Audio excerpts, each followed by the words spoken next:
Hey everybody, it's Phil Bruce here. Happy New Year to each and every one of you. Hope that you've enjoyed the start of your January 2026.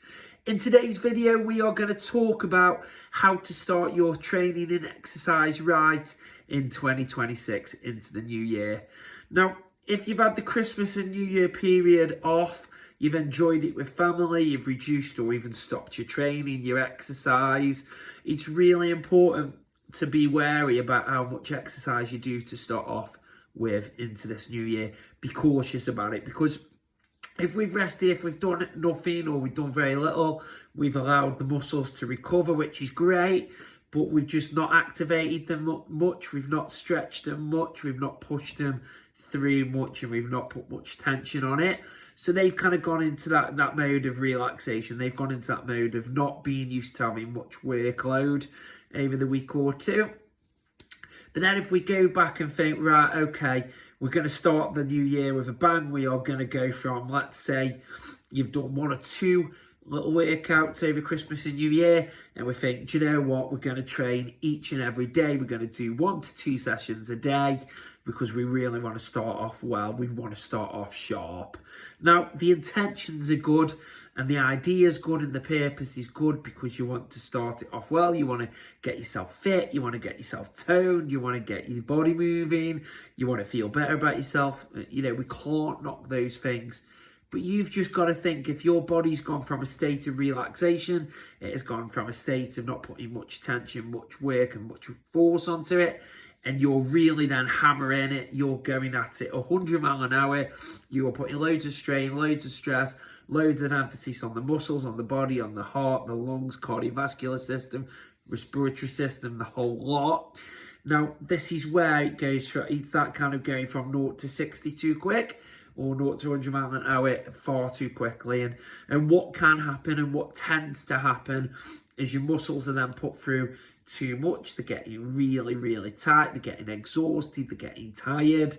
And that's where you'll then find that you'll end up pulling a muscle. You'll find up that you end up getting injured or ill as a result from it. You've just got to think like your muscle's like a piece of string. It's kind of, I say, when it's relaxed, it's just kind of relaxed and it's kind of straight like that. If you're then working your muscles and getting that tension and that workload going, you know, you do that too quickly, it's going to snap, it's going to pull, it's going to not kind of work right. It's going to give you the negative results, which then puts you on a step back, and it puts you, you know, having to then recover and rest again, and you're going on a backwards trajectory. You're going on a backwards kind of step from what you were trying to do, from the good intentions that you were trying to put in.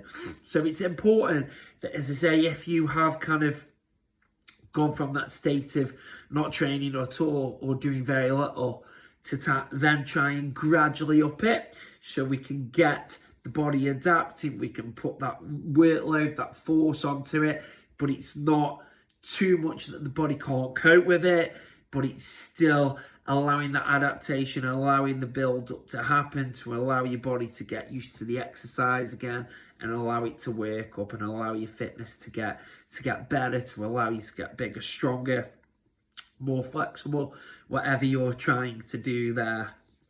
So again, let's point back to the example. If you've done 1 to 2 sessions over the 2 weeks, what you could do is then try to go to 2 or 3 sessions in the first week that you're training with, whether it be weightlifting, whether it be running, cycling, any other cardio, whether it be stretches, core training. It could be good, as I say, to get back to it. So let's use the example of 2 sessions. If I've done 1 weight session and 1 cardio session over the 2 weeks, it could be a good idea to do 2 or 3 weight sessions within a week, or 2 or 3 cardio sessions within a week. Or you could split it and you could do 1 weight session, 1 cardio, or 2 weights, 1 cardio, 2 cardio, 1 weight. You get the general idea. It's about putting the muscles under tension. It's about putting the heart and everything under tension, but it's not doing too much that the body can't cope with it. You might feel that DOMS, which is the delayed onset muscle soreness, from training. Again, that's just your muscles getting used to it, and you know, the soreness that you've got from putting the muscle under that tension, under that stimuli. You know, that's perfectly natural, that's perfectly fine, and it's just that gradual build up there. And you've got to think about your immune system as well. If you haven't trained or you've been at a rest a lot, your immune system relaxes in comparison.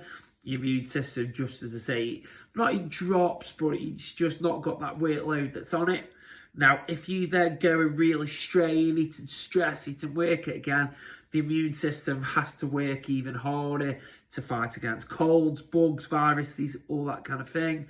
And if we're overworking the body, then your immune system has got a chance of being absolutely knackered, being depleted, which then gives you the chance of picking up more colds and illnesses as well. You know, especially, obviously, you've got your hygiene things that you try to follow, washing hands, all that kind of stuff. But when you're training and when you're working and when you're stressing the body, your immune system will have to adapt to it. And if you're doing too much too soon, then it's really easy to pick up colds and bugs and all that kind of thing. So it might be worth setting yourself using January as a gradual build up rather than, you know, the new year, new me kind of thing where you hammer the month and you see a big drop and a big decline. It might be worth doing it the other way. It might be worth using January as your kind of bit where you're climbing up, you're building it up gradually to then get towards the end of the month and the rest of the year where you could be a bit more consistent. So you could try and build up to training every other day, or if you want to do some training each day, getting the right kind of intensity, the right methods of training for you within that, and it's trying to keep it going throughout the year. But I just look at January as a build up rather than thinking it as a time to hammer it. You know, that'd be the biggest bit of advice that I could give to you there. Yes, you want to set out with this, you know, this kind of 2026 is going to be my year. It's going to be the best year. It's going to be a new me. But it's about, as I say, that gradual build up. It's about using kind of the metaphor of it's a marathon rather than a sprint. It's trying to have a longer term picture, a more sustainable picture within it. And it also might be worth, when you're coming back to training, where, you know, if you've had that time off, it could be worth doing an extended period as a warm-up.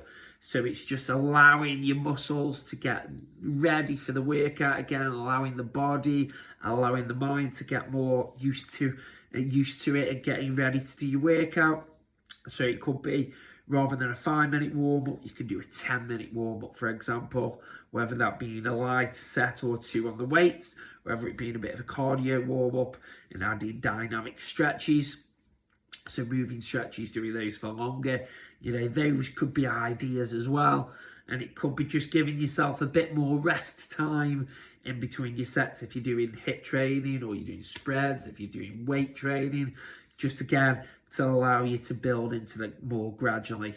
Now, if you have been training throughout Christmas and New Year, as I say, kind of like, that's what I've done personally. Yes, I've reduced my cardio a bit because my classes haven't had as many of those, but I've tried to, you know, and I have been training quite a bit as well.